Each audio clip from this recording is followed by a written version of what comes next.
have voting information, then click the drop down that says voting by mail, and it will guide you where you can actually complete an application, print it out, and then mail it in to us, the request to us. It has to be in the office before by October 26th. Okay, well, that's good to know, because first of all, I got excited when you said voting by mail. I'm like, hey, can I just send it in by mail? So it has to be something that has to be prearranged, and there has to be certain situations. It's only certain situations, Right. and basically if you're going to be out of town or just not available. Or if to you're vote. a senior. Or Typically, you're a if senior, you're senior 65 years disabled. of age, and some folks, they once you get older, you have mobility issues, so it's a lot easier to ask for ballot by mail. That ballot will get to your house, and you could actually vote it on your kitchen table or watching TV, whatever, in the comfort of your own home. Well, that sounds awesome. Now, what about as far as the deadline to actually register to vote for those people that are not yet registered? This year, the deadline is October 9th, so folks, there's still a little bit of time. For if you've never been registered, if you moved, you can update your voter registration certificate. So you have until October 9th to be able to do that. So there's still plenty of time. There's still a lot of folks out there who don't pay attention, and sometimes the only time they actually raise their head is if they tell them there's a presidential election and they want to participate. But every other election that happens is it's not on their radar.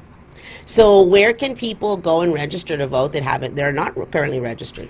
They can visit the Harris County Tax Assessor Collector's website, and you can go to the voter registration tab, and you can go where they actually offer the application, print it out, complete it, and then return it by mail to the appropriate address.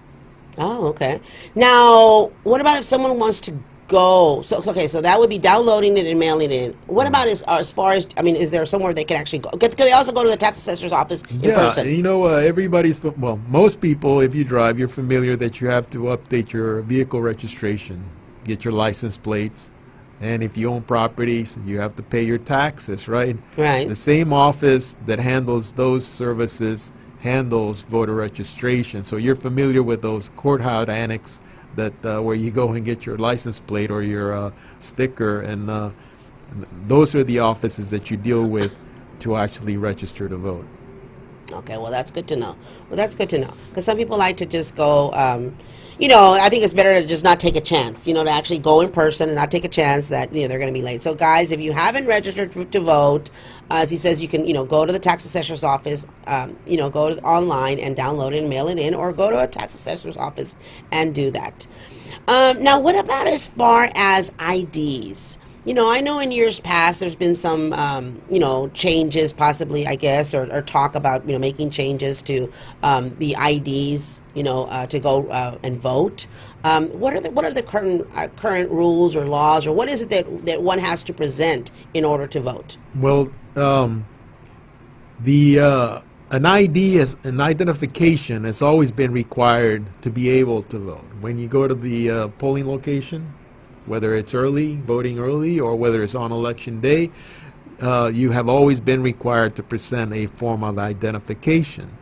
The issue is, what form of identification are you required to present? Currently, the law says that there are, I believe, 7 forms of acceptable photo identification. So if you have one of those, and you can go on harrisvotes.com and actually print out a list of what those are. The most popular ones, or the most common ones that are utilized, are your driver's license, your Texas identification. If you have a concealed weapons license, you can use that.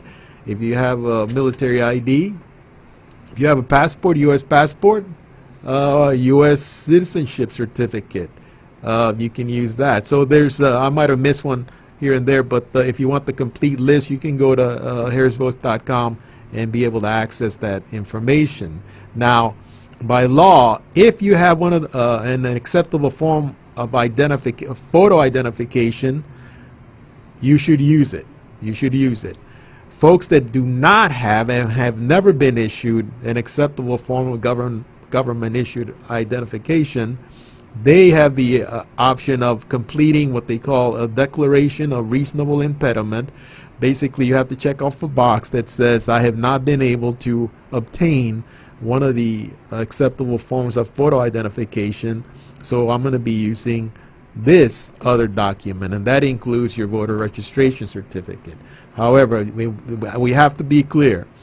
To be able to use a document aside from an acceptable form of photo identification, you have to have if you never had a photo ID or license or the other documents that are mentioned, right? So if you have one of those, you need to use those. Or you possibly maybe don't have, or not able to get one right now. You know, what about, I would imagine maybe somebody whose license maybe is suspended, and maybe you're not able to get another license. And I think those are in the boxes. And in the declaration of a reasonable impediment, it gives you boxes and reasons why you might not have an acceptable form of photo identification. However, most of the people, and this is since 2013 when these laws went into effect, 99.9999% of the people who have shown up at the poll have been able to provide a form of photo identification. Very few people, even people that don't vote, they have a photo. Well, yeah, but I wonder if maybe they don't vote. Maybe some people that don't have that photo identification, maybe that's why they don't vote. I just well, that's what we have found is the data shows that the vast majority of people, and like I said, is almost 100% of the people that show up at a poll have been able to provide an acceptable form of photo identification. There are instances where people may have lost it or they have never had one. Well, now they can use a declaration of reasonable impediment. They check off a box and sign it, and they're able to vote a regular ballot. So the process is very easy, and you can go on harrisvotes.com and actually see what identifications can be utilized to be able to vote at the poll. Yeah, you know, I vote. I vote. I think in every election, and I know that I think I just have doubt sometimes, and I'm like, okay, do I need to take my voter registration, and then do I need an ID? And I think I usually take both. I think and I'm thinking that this last time, I think it was probably for the presidential election, that I only had my driver's license. I couldn't find my voter registration, but I was fine. I just took my ID, and they took it. I worked in voter advocacy before I went to the county for 15 years, and we as advocates, we always used to emphasize go vote, voter registration certificate. We used to place so much emphasis on the voter registration certificate that people began to believe that that's the only thing you could use to vote. But even before the photo ID law was in place, there were other options you could use. In fact, we would talk to people when I worked in the community and say, did you vote? And they say, no. How come didn't you vote? How come you didn't vote? And they say, because I couldn't find my voter certificate. But all along, they were walking around with their license in their back pocket, their license or Texas ID in their back pocket.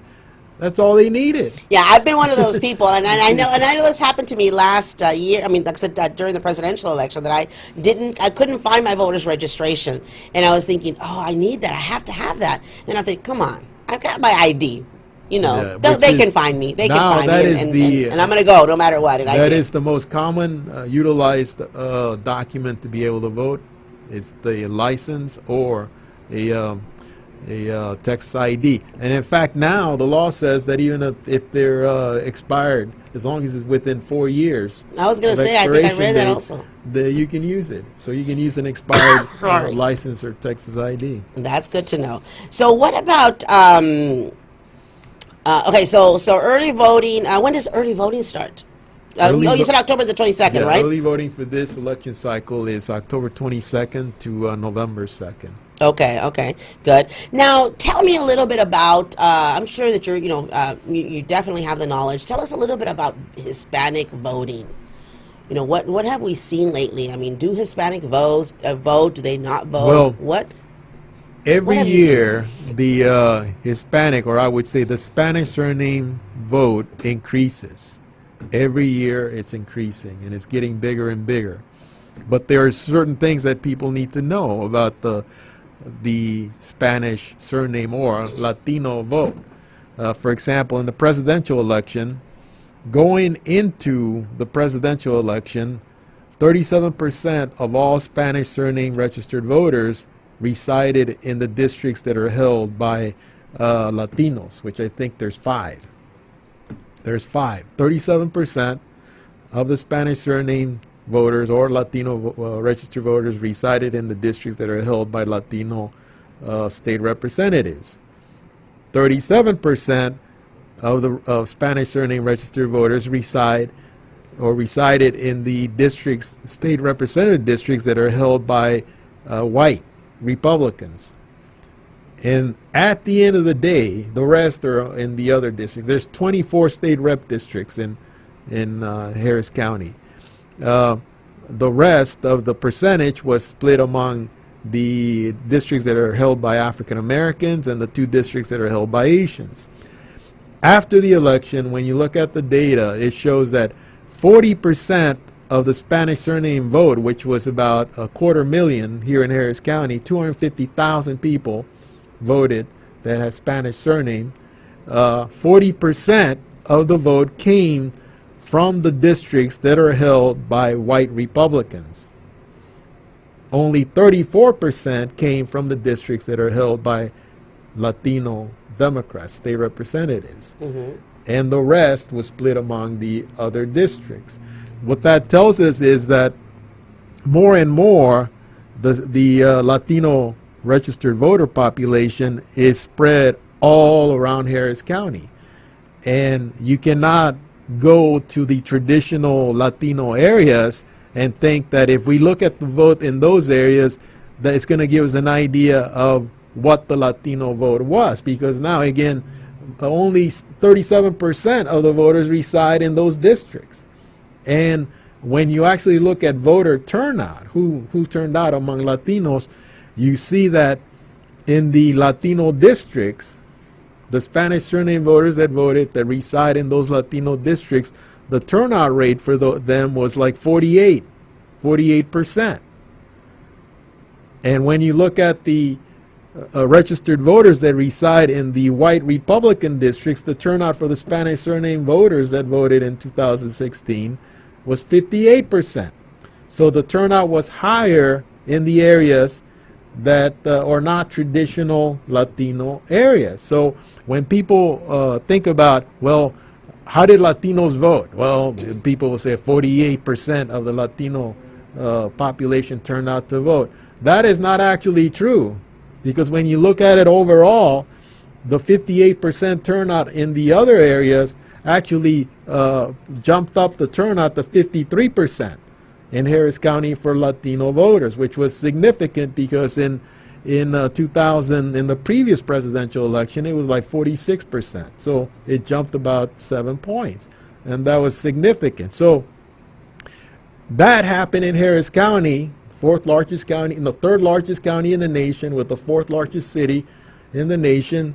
And I am certain that if that happened, if that growth occurred in this area, in this county, and in this city, that was also reflected statewide. But what we hear continually is this narrative that people push that, oh, Latinos are not voting, Latinos don't vote. No, it's not true. If you look at the numbers inside the numbers, you see that the Latino vote is continually growing every year.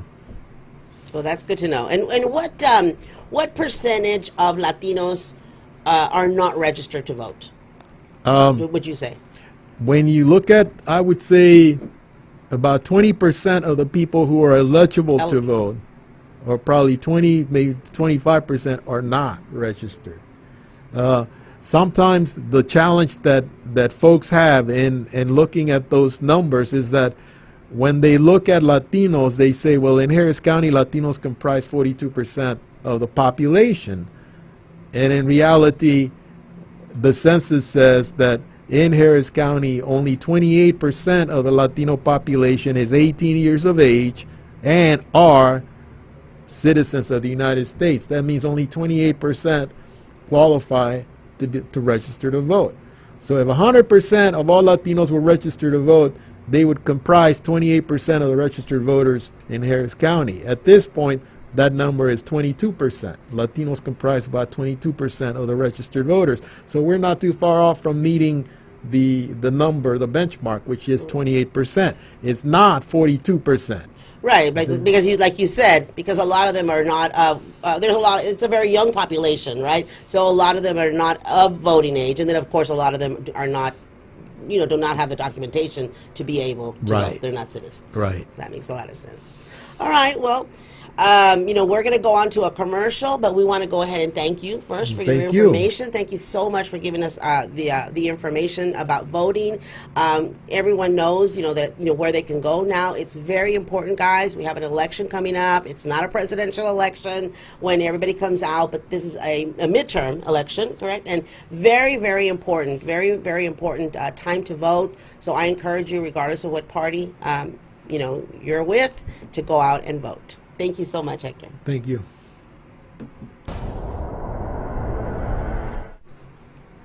Well, welcome back to Casa y Vida Houston. I'm Liz Miranda, your bilingual realtor.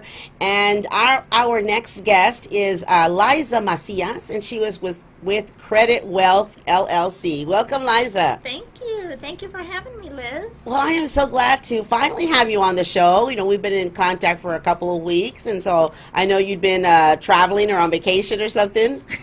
So glad to have you back. I have. I'm ready to get back to work, though. Yay.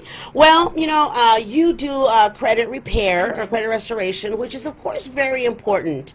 As a real estate agent, I have people contact me on a regular basis, of course, that want to buy a home. And I have to be honest with you. I think that of every 10 applications that I take, or, of course, the loan officer takes them, but, they come through me eventually to the loan officer, or that I direct to the loan officer, I would have to say maybe about 8 out of 10 do not qualify because of credit. So definitely, I believe that credit is very important, and there are a lot of people out there that want to buy homes that cannot buy homes because they have credit issues. So I would love for you to tell us, Liza, how can you help a person in this situation? Yeah, absolutely. So let me tell you, Credit Wealth LLC, our motto is change your credit, change your life. You just made a perfect example of how important good credit is. You don't even have to have outstanding credit, but good credit, once you're in your 20s, once you're in your 30s, you want to try to buy a home, you want to try to buy a car, even applying for a credit card. So what we do is we do credit restoration. We have a free analysis, so we offer a free consultation. We dispute everything that's negative or incorrect in your credit report. And one of the most important things, Liz, and I want your viewers to know, is that we charge one flat fee. So the reason the one flat fee is important is because there's other credit repair companies out there that do a month-to-month charge. It might be something low, like $99 a month. The problem with that is they keep them going for a month to month to month. Next thing you know, you're in 6-7 months. So our turnaround time is anywhere between 90 to 120 days. And we dispute everything. We are bonded, we are licensed, we have an attorney on staff, and we have a quick turnaround. Wow. So are you telling me that it takes about 90 to 20 days for the process to get done as far as the credit repair or restoration? So I'll tell you this. We dispute everything that's negative, and we call it rounds. So round 1 and round 2. 60-90 day turnaround is the absolute max a credit repair company can do. That's disputing everything that's incorrect, everything that's negative with all 3 bureaus. So you don't need more time than that. Any more time than that is just wasting time for yourself and wasting time for the bureaus, because they'll think that you keep disputing the same things over and over again, and more likely they validated the items by then. So the 60-90 day turnaround is usually about right. Okay. And so then you charge a flat fee for the process. We do. And it can take, again, 60 to 90 days to, up to 120 days. Up to 120 days, right? That's really pretty good. And I'll tell you this, one of the benefits of going with Credit Wealth is we do have an attorney on staff. So sometimes the bureaus are not doing what they're supposed to be doing, like validating incorrect items, like taking off duplicate items. So we have an attorney that comes on board, and with his letterhead, he helps me write these letters. So that's a benefit. Also with Credit Wealth, the consultation is free, so I can tell you everything that's affecting your report. And although we may be done with you guys in 60, 90, 120 days, you can still call us anytime. 6 months down the road, a year down the road, you want to review your credit report, we'll do it for you for free. Wow, that's awesome.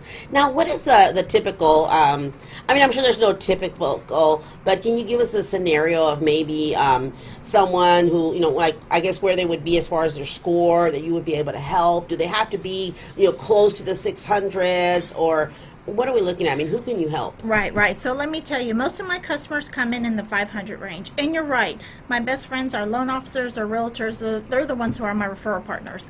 I also have referrals from clients that I've already helped. So typically, my clients will come in at a 500 and a mid 500 credit score. The loan officers want to see them ideally at a 640, maybe at a 620, depending what kind of loan they have. And obviously, anything higher than that, it has a better interest rate. So we do the process. Normally, we see anywhere between a 30 to 50 point increase. Now, it does take time. You're not going to get the 700 credit score in 3 to 4 months. It does take time. If you do what you're supposed to be doing, if you're going through the credit restoration process, it does work. Credit restoration does work. Okay. Now, so are you saying then that, say, someone who has a score of, say, 550 and they need a 640 in order to qualify for a home loan, that you could possibly bring him to that point within this 90 to 120 days? Oh, absolutely. So normally our increases can be anywhere from 30 points, 50 points, or even higher. However, I can't guarantee anything because we don't know what the bureaus can validate. I don't know what's on the credit report. But I have seen 100 plus point increases, and I have seen 30 point increases. Wow. That's So pretty amazing. everything is doable. And I will tell you this, I can't guarantee what the bureaus are going to do. However, I can guarantee you that after credit restoration with Credit Wealth, you will be in a better place than you were when you started, and more knowledgeable about your credit, that's for sure.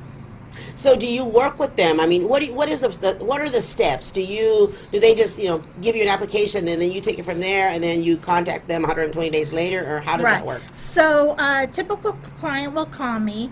I do have a website that I refer them if they don't have a current copy of the credit report, and once they register, they send me a copy of the credit report. I'll review it, and we just take it from there. If they want to move forward with credit restoration, if they decide, yes, I want to go after all these negative items, the duplicate items, identity theft items, then I create letters and send directly to either the credit bureaus or the creditor agencies. So it just depends what's going on. Each case scenario is differently, but more likely it's going straight to the credit bureaus.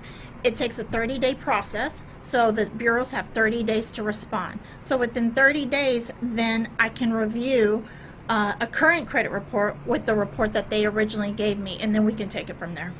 Okay.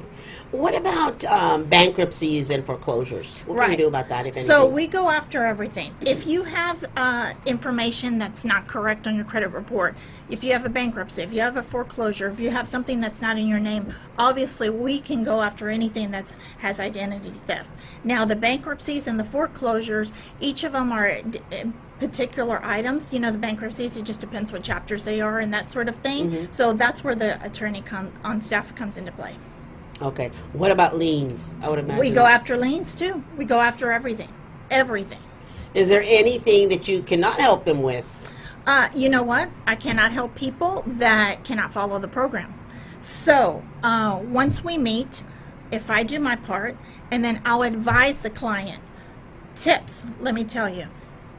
Don't overutilize your credit card. Keep balances low. Pay your credit cards on time. Don't apply for new credit while you're going through credit restoration. Things like that, if you follow the process, if you're doing your part, then I can do my part and we work great together.